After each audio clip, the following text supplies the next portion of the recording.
الحمد للہ وحدہ لا شریک لہ والصلاة والسلام علی من لا نبی بعد اما بعد فاعوذ باللہ من الشیطان الرجیم بسم اللہ الرحمن الرحیم الف لام میم ذالک الکتاب لا ریب فیہ ھدی للمتقین الذین یؤمنون بالغیب ویقیمون الصلاة ومما رزقناہم ينفقون والذین یؤمنون بما انزل الیک وما انزل من قبلک وبالآخرۃ هم یوقنون اولئک علی ھدی من ربہم واولئک هم المفلحون اللہم صلی علی محمد وعلی آل محمد کما صلیت علی ابراہیم وعلی آل ابراہیم انک حمید مجید اللہم بارک علی محمد وعلی آل محمد کما بارکت علی ابراہیم وعلی آل ابراہیم انک حمید مجید۔ سورۃ البقرہ پارہ نمبر 1، اس کی پہلی 5 آیات میں نے تلاوت کی ہے۔ اللہ رب العزت نے قرآن کریم کو ہدایت بنا کر بھیجا ہے، لا ریب اور لا شک یہ کتاب ہے۔ اللہ رب العزت نے شروع میں یہ بات سمجھائی، نمبر 1 لا ریب فی، قرآن کریم ایسی کتاب ہے کہ جس میں کوئی شک اور شبہے کی گنجائش نہیں ہے، اور جن لوگوں نے قرآن کریم میں شکوک و شبہات پیدا کیے، اللہ رب العزت نے اپنی بات اور اپنے دعوے کو سچا ثابت کرنے کے لیے انہیں تحدی اور چیلنج کیا ہے۔ وَإِن كُنتُمْ فِي رَيْبٍ مِّمَّا، کہ جو ہم نے قرآن نازل کیا ہے اگر تم اس میں شک ہے، تو پھر اللہ نے چیلنج کیا ہے کہ تم اس قرآن جیسا قرآن لے کر آؤ، اس قرآن جیسا قرآن لے کر آؤ، اور ساتھ یہ بات فرمائی لَئِنِ اجْتَمَعَتِ الْإِنسُ وَالْجِنُّ عَلَىٰ أَن يَأْتُوا بِمِثْلِ هَٰذَا الْقُرْآنِ لَا يَأْتُونَ، اگر جن و انس مل کر بھی قرآن جیسا قرآن لانا چاہیں تو نہیں لا سکتے۔ وَلَوْ كَانَ بَعْضُهُمْ لِبَعْضٍ ظَهِيرًا، ایک دوسرے کی مدد کریں نہیں لا سکتے۔ تو قرآن کریم لا شک لا ریب ہے، اس میں کوئی شبہ موجود نہیں اور کوئی گنجائش نہیں ہے۔ جنہوں نے شکوک پیدا کیے ان کو چیلنج کر دیا گیا کہ تم لاؤ اس قرآن جیسا، اور جب قرآن کریم جیسا لانے سے بھی عاجز ہو گئے تو اللہ رب العزت نے پھر اس سے ہلکا ایک اور چیلنج دیا کہ فاتو بعشر سور، کہ تم 10 صورتیں لاؤ، پورا قرآن تمہارے بس میں نہیں، 10 لاؤ، اور 10 پر بھی فرمایا کہ تمہارے بس میں نہیں، تم یہ بھی نہیں لا سکتے، تو پھر اللہ رب العزت نے فرمایا فاتو بسورۃ من مثلی، تم ایک صورت لاؤ۔ ایک صورت کیا ہے؟ سورۃ العصر، چھوٹی سی صورت ہے، والعصر ان الانسان لفی خسر الا الذین آمنوا وعملوا الصالحات وتواصوا بالحق وتواصوا بالصبر، چھوٹی سی صورت ہے۔ انا اعطیناک الکوثر فصل لربک وانحر ان شانئک هو الابتر، اس قرآن جیسی صورت لاؤ، چھوٹی صورت لاؤ، نہیں لا سکے۔ تو اللہ رب العزت نے دلائل سے اس بات کو ثابت کیا ہے کہ لا ریب فی، یہ قرآن کریم لا شک اور لا ریب کتاب ہے، اس کے اندر کوئی شبہ نہیں۔ خوش قسمت وہ انسان ہے جو قرآن کریم کے اندر شکوک و شبہات پیدا نہ کرے، بلکہ قرآن کریم کو پر ایمان لائے، قرآن کریم کی تلاوت کرے، قرآن کریم کو سمجھنے کی کوشش کرے، اور پھر قرآن کریم پر عمل کرے۔ یہ خوش قسمتی ہے انسان کی۔ مدارس میں، دینی مدارس میں انہی باتوں پر زور دیا جاتا ہے کہ قرآن پر ایمان لائیں، قرآن کو پڑھیں، قرآن کو سمجھیں اور قرآن پر عمل کریں۔ لا ریب فی، اس میں کوئی شک کی گنجائش موجود نہیں۔ دنیا کی دیگر کتب میں احادیث پیغمبر کے علاوہ شکوک و شبہات لوگ پیدا کر سکتے ہیں، آتے ہیں، جوابات بھی دیے جاتے ہیں، لیکن قرآن کریم کے بارے میں اتنی کھلی بات اللہ نے فرمائی۔ نمبر 1 ذالک الکتاب، قرآن کریم یہ وہ کتاب ہے لا ریب فی، جس میں کوئی شک نہیں ہے۔ دوسری بات فرمائی ھدی للمتقین، کہ یہ قرآن کریم ہدایت ہے، قرآن کریم ہدایت ہے اور رہنمائی کرتا ہے، سیدھا راستہ دکھاتا ہے، اچھی باتیں بتاتا ہے اور اچھے اخلاق کی تعلیم دیتا ہے، اپنے اللہ کی پہچان کرواتا ہے، اپنے نبی اور انبیاء کا تعارف کراتا ہے، آسمانی کتابوں کی بات کرتا ہے، انسان کو صحیح رخ پہ چلنے کی ترغیب دیتا ہے اور انسان کو انسانیت کی معراج بتاتا ہے۔ ہدن یہ ہدایت ہے، گندی باتوں سے بچاتا ہے، گندے اخلاق سے بچنے کی ترغیب دیتا ہے اور انسان دشمن عادات سے بچنے کی بات کرتا ہے، انسان کو حیوانیت پر اتر جانے سے منع کرتا ہے، انسان کو شیطان کی عبادت کرنے سے منع کرتا ہے، اللہ سے کی دوری سے روکتا ہے۔ اور قرآن کریم ہدایت ہے، رہنمائی کرتا ہے کس بات کی؟ جو لوگ صحیح عقائد، اعمال مسنون اور صحیح اخلاق پر آ جاتے ہیں ان کو جنت کی بشارت دیتا ہے۔ وہ جو لوگ غلط عقائد اختیار کرتے ہیں، برے اعمال کو اپنا لیتے ہیں، تو شیطان ان کو جہنم کی وعید سناتا ہے، جہنم سے ڈراتا ہے۔ اور موت کے بعد سب سے اہم جگہ یہ دو ہی ہیں، یا جنت یا جہنم، جنت یا جہنم۔ اگر انسان صحیح کام کرے تو جنت اور اعمال بد کرے تو جہنم۔ دنیا مختصر، اس نے گزر جانا ہے، صحت اور بیماری گزر جانی ہے، دولت اور غربت نے ختم ہو جانا ہے، انسان کی جوانی اور بڑھاپا یہ مٹ جائے گا، یہ ظاہری نقشے ختم ہو جائیں گے۔ اصل انسان کی زندگی موت کے بعد شروع ہوگی، جہاں پر یا جنت یا جہنم۔ ہدن قرآن کریم رہنمائی کرتا ہے، قرآن ہدایت دیتا ہے، قرآن بتاتا ہے۔ یہ دو باتیں قرآن کریم نے بطور خاص ارشاد فرمائی ہیں قرآن کریم کے شروع میں۔ نمبر 1 لا ریب فی، کہ قرآن کریم لا ریب اور لا شک کتاب ہے۔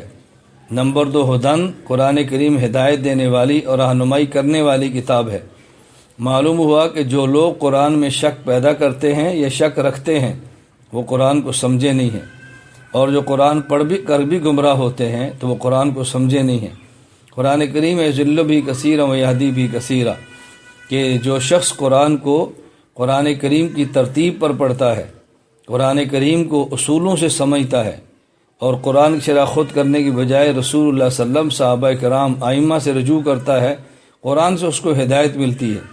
جو شخص خودرائی کا ارتکاب کرتا ہے، اپنی ذاتی رائے کو دخل دیتا ہے، اپنی خواہشات کے مطابق آیات کو موڑنے کی کوشش کرتا ہے، ایسا شخص تباہ ہوتا ہے۔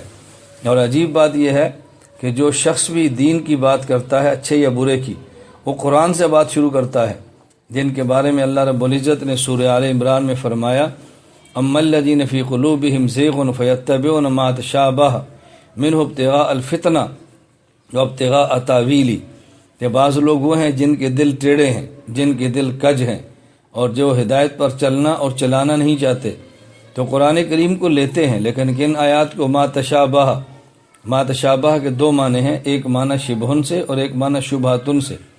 اگر شبہاتن ہو تو معنی ہوگا ایسی آیات کو لیتے ہیں کہ جس کی وجہ سے شبہات پیدا کر سکیں، اور شبہن سے لیں تو اس کا معنی ایسی آیات کو لیتے ہیں جو ان کے نظریات کے مطابق ہوتی ہیں، ان کو لیتے ہیں، یعنی بظاہر ان کے نظریات کے مطابق ہے، در حقیقت ان کے نظریات پر اترتی نہیں ہے۔ تو قرآن کریم نے کہا یہ ہدایت ہے، لا شک بھی ہے اور ہدایت بھی ہے۔ اگلی جو بات سمجھنے والی ہے، المتقین، یہ المتقین یہ کیا ہے؟ للمتقین، یہ متقین کیا ہے؟ فرمایا کہ قرآن ہدایت ہے لیکن ہر اس شخص کے لیے نہیں، بلکہ اس شخص کے لیے جس کے دل میں خوف خدا ہو، جو اللہ سے ڈرتا ہو، اس کو قرآن ہدایت دیتا ہے۔ جس کا دل پتھر سے سخت ہے اور جس کا دل سکڑا ہوا ہے اور جس کے دل میں خشیت اور خوف الہی نہیں، قرآن اس کو ہدایت کیا دے گا؟ اللہ ہم سب کے دل میں اپنا خوف، اللہ ہم سب کے دل میں اپنی خشیت، اللہ ہمارے دل میں اپنی محبت پیدا فرمائے، تو پھر قرآن ہدایت ہی ہدایت ہے۔ آدمی قرآن پڑھتا ہے لیکن اثر نہیں ہوتا، قرآن سنتا ہے اثر نہیں ہوتا، کیوں؟ دل سخت ہے، اور جب تک دلوں کی سختی ختم نہ ہو اس وقت قرآن اثر کیسے کرے گا؟ تو دل کی سختی کو ختم کرنا ضروری ہے، اور یہ سختی ختم ہوتی ہے اللہ کے خوف اور اللہ کی محبت سے۔ جب انسان یہ سمجھے اگر میں نے جرم کیا تو اللہ سے ڈرے، اللہ مجھ کو سزا دیں گے، اور اگر میں نیک کام کیا تو اللہ مجھ کو جزا دیں گے، محبت فرمائیں گے، تو پھر ہدایت کے راستے شروع ہوتے ہیں۔ تو قرآن کریم ہدایت ہے کہ ان کے لیے المتقین، جو اللہ سے ڈرنے والے ہیں ان کے لیے، اللہ کا خوف جن کے دل میں ہے ان کے لیے۔ آگے اللہ نے پھر اس میں کچھ صفتیں بیان کی ہیں، متقین کون ہیں؟ ہمیں پرکھنا بہت آسان ہے، متقین کی فہرست میں آتے ہیں یا کافرین کی فہرست میں ہے یا منافقین کی فہرست میں، کیونکہ سورۃ البقرہ کی آغاز میں اللہ رب العزت نے پہلے یہ جو 5 آیات ہے مومنین کا ذکر کیا ہے، پھر 2 آیات میں کفار کا ذکر کیا ہے، پھر 13 آیات میں منافقین کا ذکر فرمایا ہے۔ متقین کون ہے؟ پہلی صفت بیان فرمائی، الذین یؤمنون بالغیب، متقی وہ لوگ ہیں جو بن دیکھے ایمان لاتے ہیں، جو نئی چیزیں دیکھی ان کو مانتے ہیں اپنے نبی اور اللہ کے فرمانے پر۔ اللہ کے وجود کو بھی نہیں دیکھا، مان لیتے ہیں کہ پیغمبر صلی اللہ علیہ وسلم نے فرما دیا۔ جنت اور جہنم کو نہیں دیکھا، مان لیتے ہیں حبیب صلی اللہ علیہ وسلم نے فرما دیا۔ عرش، پل صراط، حوض کوثر کو نہیں دیکھا لیکن مانتے ہیں، کیوں؟ حضور اکرم صلی اللہ علیہ وسلم صادق اور مصدوق پیغمبر نے فرما دیا۔ قبر کے ثواب اور عذاب کو نہیں دیکھا، قبر جنت کا باغ جہنم کا گڑھا ہے، نہیں دیکھا پھر بھی مانتے ہیں، اور قبر کے عذاب اور ثواب کو مانتے ہیں۔ یؤمنون بالغیب، نہیں دیکھا تب بھی مانتے ہیں۔ گزشتہ انبیاء علیہ السلام کے قصے قرآن نے بیان کیے، واقعات قرآن نے چھیڑے، اور گزشتہ وہ قومیں جو تباہ ہوئی ان کا ذکر کیا ہے۔ فرعون، حامان، قارون، شداد، نمرود، دیکھا نہیں ہے لیکن مانتے ہیں، کیوں؟ یؤمنون بالغیب، ایمان والے جو ہیں متقین ہیں۔ تو متقین کی پہلی صفت یہ ہے کہ جو چیز نہیں دیکھی وہ بھی مانے سرور عالم صلی اللہ علیہ وسلم کے فرمانے پر، حضور پاک صلی اللہ علیہ وسلم کی زبان پر اعتماد کریں۔ یؤمنون بالغیب، بغیر دیکھے مانتے ہیں، اور ایک لفظ میں کہے تو بغیر سمجھے مانتے ہیں، نہیں دیکھا تب بھی مانتے ہیں، نہیں سمجھے تب بھی مانتے ہیں۔ نتیجہ یہ نکلتا ہے اللہ رب العزت ان کو ایک وقت آتا ہے دکھا بھی دیتے ہیں اور اللہ سمجھا بھی دیتے ہیں۔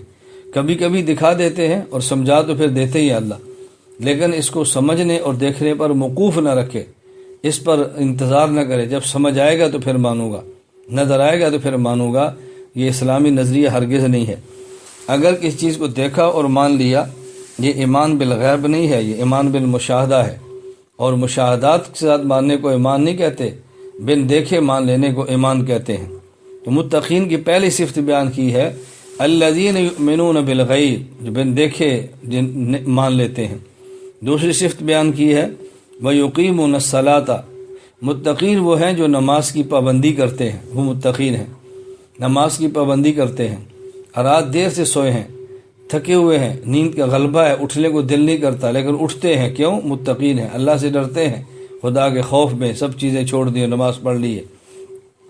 دوپہر کو وقت ہے اور مشقت کا وقت ہے، ظہر کا وقت ہے یا دھوپ ہے، آرام کرتے ہیں، قیلولہ ہے، لیکن چھوڑ دیا نیند کو، کیوں؟ یؤمنون بالغیب، بن دیکھے اللہ کو مانتے ہیں، متقین ڈرتے ہیں۔ عصر کا وقت کاروبار کا وقت ہے، اس لیے قرآن کریم نے عصر کی نماز کے بطور خاص ذکر کی، حافظوا علی الصلوات والصلاۃ الوسطی، نمازوں کی حفاظت کرو، بطور خاص درمیانی نماز کی بات کی ہے کہ اس کا خوب خیال کرو، خوب درمیانی نماز کا خوب خیال کرو، عصر کی نماز۔ رات سونے کا وقت ہے پھر بھی پڑھتے ہیں نماز، وَيُقِيمُونَ الصَّلَاةَ، نماز کی پابندی کرتے ہیں۔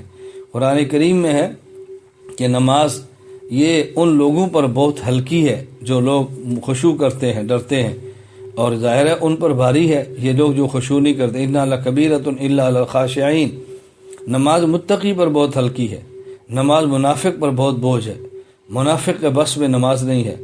خصوصاً فجر اور عشاء کی نماز منافق اڑا دیتا ہے، اور متقی فجر اور عشاء کی نماز کو رغبت سے پڑھتا ہے۔ عجیب اللہ کی شان ہے کہ فجر کی نماز پڑھنا مشکل ہے، اور فجر کی نماز میں سنت ہے قرآن کریم کو زیادہ پڑھا جائے۔ ظہر، عصر، مغرب، عشاء میں قرآن مختصر ہے اور فجر میں تلاوت لمبی ہے، بلکہ قرآن کریم میں ان قرآن الفجر کان مشہودا، فجر کی نماز کو تو کہا ہی قرآن ہے، یعنی نماز گویا کہ پوری نماز پورا قرآن ہے، قرآن بہت زیادہ ہے، اس میں تلاوت لمبی ہے۔ اللہ رب العزت بھی دیکھتے ہیں میرا بندہ کون ہے، اور سچی بات یہ کہ اللہ سے محبت تعلق ہو تو انسان پھر فجر کے قرآن کو شوق سے پڑھتا ہے اور فجر میں قرآن شوق سے سنتا ہے۔ متقین کی دوسری صفت بیان کی ہے یقیمون الصلاۃ، یقیمون الصلاۃ، نماز کی پابندی کرتے ہیں۔ اور یہاں یہ بات سمجھیں کہ اللہ نے یصلون نہیں فرمایا کہ نماز پڑھتے ہیں، یقیمون الصلاۃ فرمایا کہ نماز کو قائم کرتے ہیں۔ ایک ہے نماز پڑھنا، ایک ہے نماز کو قائم کرنا۔ نماز قائم کرنا کیا ہے کہ نماز کے فرائض، واجبات، سنن، مستحبات اور آداب سب کی رعایت کرتے ہیں، یہ ہے قائم کرنا۔ اور قائم کرنا کیا ہے؟ نماز کو وقت پہ پڑھتے ہیں، بے وقت نہیں پڑھتے۔ قائم کرنا کیا ہے؟ نماز کا اہتمام کرتے ہیں، بغیر اہتمام کے نہیں پڑھتے۔ تو یقیمون الصلاۃ میں ساری چیزیں شامل ہیں، نماز کی پابندی کرتے ہیں، نماز میں اہتمام کرتے ہیں، خشوع خضوع کا خیال کرتے ہیں، اور یہ نماز میں فرائض، واجبات، سنن، مستحبات اور آداب سب کا خیال کرتے ہیں، یہ ہے یقیمون الصلاۃ۔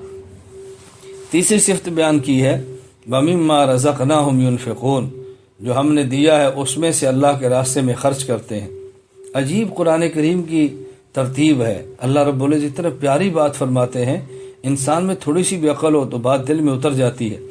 یہاں ذرا توجہ کریں، فرمایا یؤمنون بالغیب، بن دیکھے ایمان لاتے ہیں۔ نمبر 2 یقیمون الصلاۃ، نماز کی پابندی کرتے ہیں، یقیمون الصلاۃ، نماز کی پابندی کرتے ہیں۔ آگے یہ نہیں فرمایا وینفقون، خرچ کرتے ہیں، نہ، فرمایا مما رزقناہم ینفقون، جو ہم نے دیا اس میں سے خرچ کرتے ہیں۔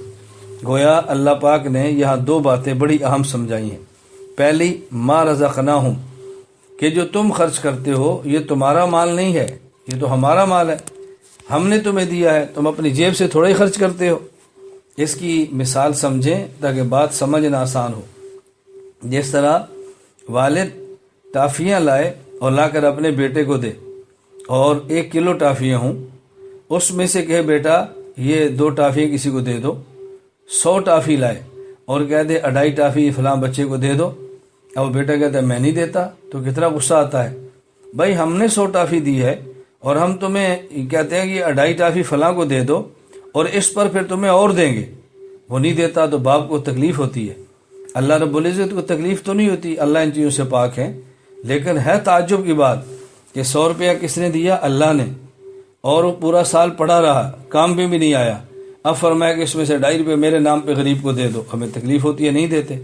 تو اللہ فرماتا ہے ما رزقناہم، جو تم نے مال خرچ کیا تمہارا نہیں ہمارا ہے، ہم نے دیا ہے، اور ہم ہی کہتے ہیں خرچ کرو، پھر تم کیوں نہیں دیتے؟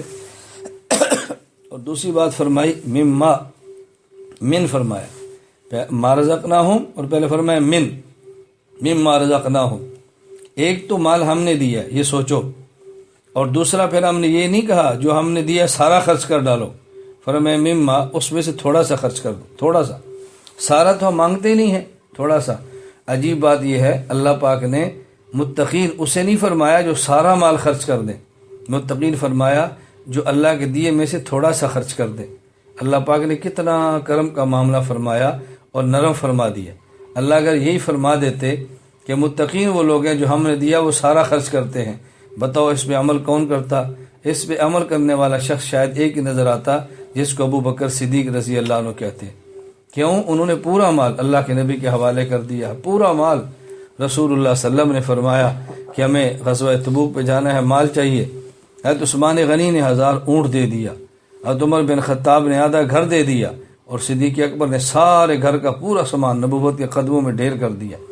اور صدیق اکبر عرض کیا کرتے رہے یا رسول اللہ حبب الیہ من الدنیا ثلاث، مجھے 3 چیزیں بہت پسند ہیں، بہت، النظر الی وجہ رسول اللہ، چہرہ رسول کا ہو اور آنکھ صدیق کی ہو، دیکھتا رہوں، دیدار میں لگا رہوں، مجھے بہت پسند ہے، وانفاق امری وانفاق مالی علی امر رسول اللہ، اور نبی کے حکم پر مال صدیق لٹاتا رہے، مجھے بہت پسند ہے، من تکون ابنتی تحت رسول اللہ، صدیق کی بیٹی ہو پیغمبر شوہر، مجھے بات بہت محبوب ہے اور مجھے یہ بہت پسند ہے۔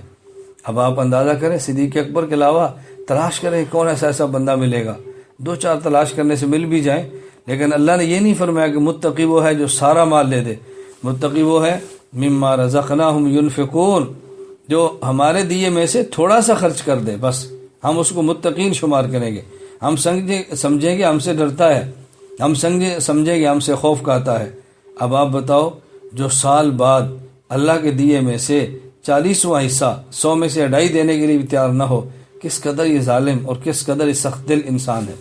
یہ بات سمجھنا بہت ضروری ہے، ہمارے اس کے اندر بہت زیادہ کوتاہی کی جاتی ہے اور بہت زیادہ ہم غفلت سے کام لیتے ہیں، مرد بھی لیتے ہیں، خواتین بھی بہت غفلت سے کام لیتی ہیں، اور خصوصاً خواتین زکوٰۃ کے معاملے پر بہت بہت بہت کوتاہی کرتی ہیں۔ ہماری مائیں، بہنیں اور بیٹیاں زیور پاس ہے اور زکوٰۃ نہیں دیتی، وہ زیور جو تمہارے پاس ہے اور زکوٰۃ نہ دیا، والذین یکنزون الذهب والفضة، قرآن کریم کہتا ہے سونا اور چاندی تم نے سنبھال کے رکھا ہے یہ تپا تپا کے پیشانیوں اور پلہ پسلیوں پر لگائیں گے اور جلا کے رکھ دیں گے، یہی زیور اور سونا چاندی ہمیں، اگر ہم نے اس میں سے کچھ زکوٰۃ نہ دی۔ اس لیے اگر زیور پہننا ہے شوق سے پہنو، شریعت اجازت دیتی ہے، منع نہیں کرتی، لیکن اس زیور پہ زکوٰۃ ادا کرو، اس میں غفلت نہ کرنا۔ اگر سونا ہے اس پر زکوٰۃ دو، چاندی ہے اس پر زکوٰۃ دو، زکوٰۃ ضرور دو، بغیر زکوٰۃ کے دو گی، بغیر زکوٰۃ کے رکھو گی، یہی قیامت کے دن سام بن کے یہ سونا اور چاندی ڈسے گا، جس میں غفلت ہرگز نہیں کرنی چاہیے۔ وَمِمَّا رَزَقْنَاهُمْ يُنْفِقُونَ، تو تیسری نشانی بیان فرمائی کہ متقین وہ ہے جو ہمارے دیے میں سے کچھ خرچ کرتے ہیں۔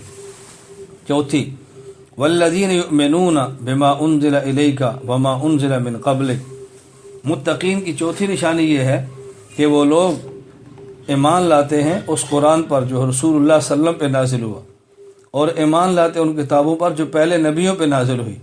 حضرت عیسیٰ علیہ السلام پہ انجیل نازل ہوئی، حضرت داؤد علیہ السلام پہ زبور نازل ہوئی، حضرت موسیٰ علیہ السلام پہ تورات نازل ہوئی، ابراہیم علیہ السلام اور دیگر انبیاء پر صحیفے نازل ہوئے، سب پر ایمان لاتے ہیں۔ تو قرآن کریم نے متقین صرف اسے نہیں کہا کہ جو صرف ایمان لائے قرآن کریم پر، متقین وہ ہے جو قرآن پر بھی ایمان لائے، تورات انجیل اور زبور پر بھی ایمان لائے۔ اور یہ عجیب بات ہے، آج دنیا میں تلاش کرو کوئی یہودی ایسا نہیں ملے گا جو یہ کہ یہودی وہ ہے جو موسیٰ علیہ السلام کو نبی بھی مانے اور رسول اللہ صلی اللہ علیہ وسلم کو بھی مانے۔ کوئی عیسائی نہیں ملے گا جو یہ کہ عیسائی وہ ہے جو عیسیٰ کو بھی مانے اور محمد رسول اللہ کو بھی مانے، نہیں ملیں گے۔ لیکن اسلام واحد مذہب ہے جو دنیا میں اعلان کرتا ہے کہ مومن وہی ہوگا جو حضرت موسیٰ کو بھی نبی مانے، حضرت عیسیٰ کو بھی نبی مانے، اور آخر میں محمد رسول اللہ صلی اللہ علیہ وسلم کو نبی مانے۔ کوئی یہودی ایسا نہیں ملے گا جو یہ کہے گا کہ تورات بھی مانو اور قرآن بھی مانو، انجیل بھی مانو اور قرآن بھی مانو، کوئی عیسائی نہیں ملے گا۔ لیکن مسلمان دنیا میں اعلان کرتا ہے کہ مسلمان وہ ہے کہ جو تورات بھی مانے قرآن بھی مانے، مسلمان وہ ہے جو انجیل پر بھی ایمان لائے، اور مسلمان وہ ہے جو قرآن پر بھی ایمان لائے۔ مسلمان کا اعلان ہے۔ فرق کیا ہے؟ تورات پہلے دور کی ہے، ایمان لائے، اب اس کو پڑھنا نہیں ہے، اب اس پہ عمل نہیں کرنا، منسوخ ہوگی، مدت پوری ہوگی۔ انجیل کو پڑھنا نہیں ہے، اب انجیل پہ عمل نہیں کرنا، انجیل کا زمانہ گزر گیا، منسوخ ہو گئی، اب قرآن کریم کو پڑھنا، قرآن کریم پہ عمل کرنا ہے، لیکن تورات انجیل اور زبور کو ماننا ہے۔ یؤمنون بما انزل الیک وما انزل من قبلک، یہ جو بات میں نے کی ہے اس پہ ایک بڑا اہم مسئلہ سمجھے، ذرا سنیں بھی اور سمجھے بھی۔ مسئلہ یہ ہے کہ مسلمان مرد کا نکاح اہل کتاب عورت سے ہو سکتا ہے، ایسی عورت جو عیسائی یا یہودی ہو، مسلمان مرد کا نکاح ہو سکتا ہے، لیکن مسلمان عورت کا نکاح کسی یہودی عیسائی مرد سے نہیں ہو سکتا۔ یہ بات اچھی طرح سمجھیں۔ اگرچہ اب جو یہودی عیسائی ہیں ان سے نکاح تو ہوتا ہی نہیں ہے، یہ یہودی نام کے ہیں اور عیسائی نام کے ہیں۔ آج یہ ایسے ہی ہیں کہ جیسے مرزائی خود کو مسلمان کہتے ہیں، تو مسلمان نام کے ہیں لیکن مرزائی مسلمان نہیں ہیں۔ اسی طرح یہودی اور عیسائی اب نام کے یہودی عیسائی مشرکین میں سے ہیں اور بے ایمان ہیں، یہ قرآن تورات انجیل بھی اسی طرح نہیں مانتے، کمیونسٹ قسم کے لوگ ہیں۔ اس لیے اب تو ان سے نکاح کرنا بالکل جائز ہے اور نہیں کرنا چاہیے۔ لیکن اگر وہ ایسا یہودی ہو جو تورات کو مانے اور قرآن کو مانے، ایسا عیسائی ہو انجیل کو مانے قرآن کو مانے، اب اس پر تعجب کی بات یہ ہے کہ شریعت نے ایک جگہ اجازت دی اور ایک جگہ روکا ہے۔ کیوں؟ وجہ یہ ہے کہ شریعت نے عورت کے جذبات کا خیال کیا ہے، خاتون کے مذہبی جذبات کا خیال کیا ہے، اور تقدس اور احترام کو پیش نظر رکھا ہے۔ اگر کوئی عیسائی لڑکی، اگر کوئی اہل کتاب کی لڑکی مسلمان کے نکاح میں آئے تو اس کے جذبات مجروح نہیں ہوں گے۔ کیوں؟ مسلمان قرآن کو بھی مانتا ہے اور اس کی کتاب تورات کو بھی مانتا ہے، قرآن کو بھی مانتا ہے، اس کی کتاب انجیل کو بھی مانتا ہے، حضرت محمد صلی اللہ علیہ وسلم کو بھی مانتا ہے، موسیٰ علیہ السلام کو نبی مانتا ہے، حضرت محمد صلی اللہ علیہ وسلم کو بھی مانتا ہے، حضرت عیسیٰ علیہ السلام کو بھی مانتا ہے۔ اس عورت کے مذہبی جذبات مجروح نہیں ہوں گے۔ لیکن اگر مسلمان عورت عیسائی کے نکاح میں چلی جائے تو ظالم حضرت عیسیٰ علیہ السلام کو مانتا ہے، حضور کو نہیں مانتا، وہ انجیل کو مانتا ہے، قرآن کو نہیں مانتا، اس عورت کے جذبات مجروح ہوں گے۔ تو اللہ رب العزت نے کس قدر احترام کیا ہے مذہبی جذبات کا، جہاں مذہبی جذبات مجروح نہیں ہوتے اجازت دی ہے، اور جہاں ہوتے ہیں وہاں پہ منع کر دیا ہے۔ والذین یؤمنون بما انزل الیک وما انزل من قبلک، قرآن پر بھی ایمان لائیں اور پہلی کتابوں پر بھی ایمان لائیں۔ ایک بات، اور ساتھ دوسری بات یہ بھی سمجھیں، اس آیت سے ایک یہ مسئلہ ثابت ہوا کہ حضور اکرم صلی اللہ علیہ وسلم آخری نبی ہیں، قرآن آخری کتاب ہے، رسول اللہ صلی اللہ علیہ وسلم کے بعد کوئی نبی پیدا نہیں ہوگا، کوئی کتاب آسمان سے نازل نہیں ہوگی۔ دلیل، اللہ رب العزت نے متقین کے لیے فرمایا کہ متقین وہ ہیں کہ جو اس کتاب پر ایمان لائیں ما انزل الیک، اے محمد جو آپ پر نازل ہوئی، آپ کی طرف نازل ہوئی، وما انزل من قبلک، اور اس کتاب پر جو آپ سے پہلے نازل ہوئی۔ اگر بعد میں کو نازل ہونی ہوتی تو اللہ فرما دیتے ما انزل من قبلک وما انزل من بعدک، تمہارے بعد بھی، تو بعد والی کو ذکر نہیں کیا، یہ بتانے کے لیے کہ اب قرآن آخری کتاب ہے، اس کے بعد کوئی کتاب نہیں ہے۔ اس لیے آج کے دور میں جو غلام احمد قادیانی نے نبوت کا دعویٰ کیا اور بہت سے لوگ اس کو نبی مان کے مرزا قادیانی بنے ہیں، لا شک لا ریب یہ بے ایمان اور کافر ہیں۔ ان سے نکاح حرام ہے، ان سے علاج کرانا حرام ہے، ان سے دوا دارو لینا ناجائز ہے، ان کی شادی خوشی کی تقریبات میں جانا گناہ ہے، ان کا بندہ کو مر جائے تو افسوس کے لیے جانا بھی جائز نہیں ہے۔ ہمارے بہت سارے مسلمان ایمان کمزور ہے، شریعت کا پتہ نہیں، دل کی تکلیف ہو تو ربا چناب نگر جاتے ہیں، یہ مرزائیوں سے علاج کرانے کے لیے مت جائیں، وہاں جا کر علاج کرانے سے بہتر ہے انسان مر جائے اور قیامت کو رسول اللہ صلی اللہ علیہ وسلم کے قدموں میں گر کر عرض کرے کہ اللہ کے نبی میں نے جان دی ہے لیکن میں آپ کی ختم نبوت کے دشمن کے پاس علاج کے لیے نہیں گئی، کہہ دے انشاءاللہ حضور اٹھائیں گے اور اپنی امتی کی شفاعت کر کے اللہ کی جنت میں داخل کروا دیں گے انشاءاللہ۔ تو یہ اس آیت سے مسئلہ ثابت ہوا۔ وَبِالْآخِرَةِ هُمْ يُوقِنُونَ، یہ متقین کی پانچویں صفت بیان کی ہے متقین کی۔ نمبر 1 یؤمنون بالغیب، نمبر 2 یقیمون الصلاۃ، نمبر 3 مما رزقناہم ينفقون، نمبر 4 والذین یؤمنون بالغیب، یہ نمبر 5 ہے وبالآخرۃ ہم یوقنون۔